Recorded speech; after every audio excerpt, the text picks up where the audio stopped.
Well, welcome back to this final video on mastering your morning routine. In the last video, we discussed the 5 components of a killer morning routine, 5 before 8 a.m.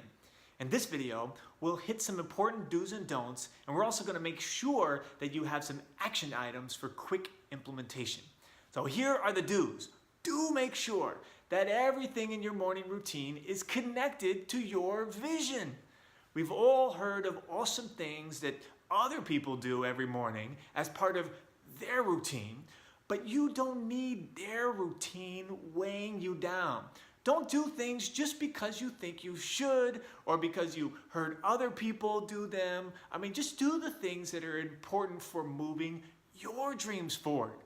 If physical fitness is not part of your goals for this next season of your life, then you probably don't need to run 5 miles every morning.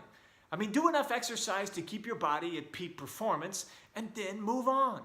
Do what matters most for your dreams and goals. Here's another one. Do start small. Let your habits build on each other. Confidence grows as you implement new habits, and the discipline that you achieve in one area of your life often makes it easier to establish other disciplines.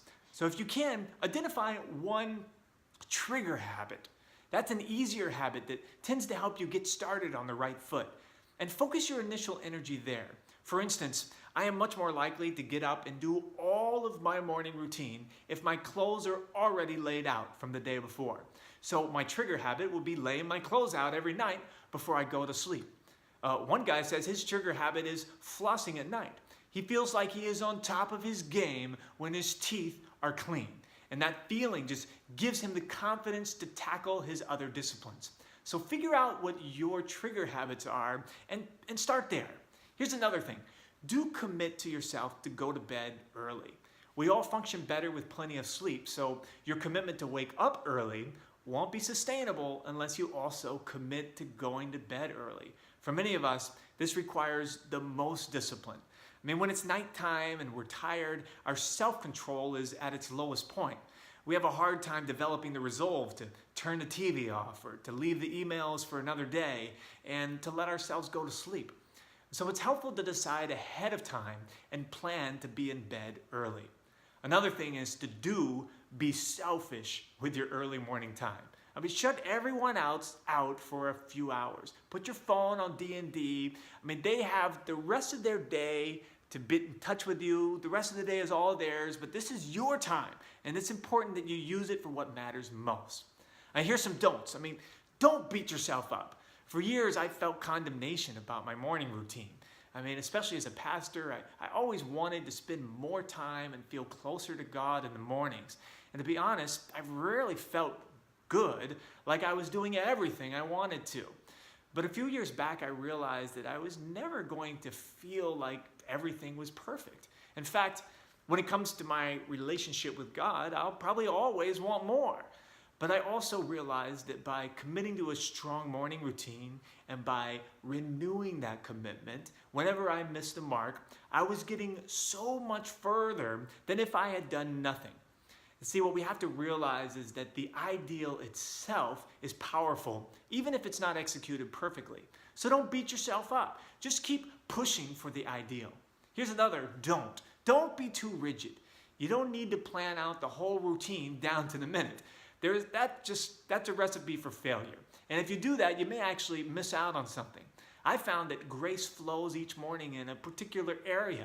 Sometimes my Bible reading time is just on fire and I want to just lean into that and spend more time there. And then other times there is a grace for getting things done.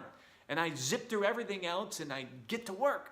And still other times my mind is just bubbling over with new ideas. And so I cozy up with my thought journal and I keep writing and thinking. And so it's nice to allocate plenty of time and then just be flexible with how you spend it.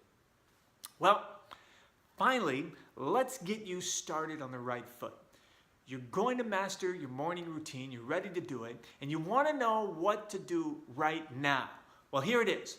Go ahead and write it out.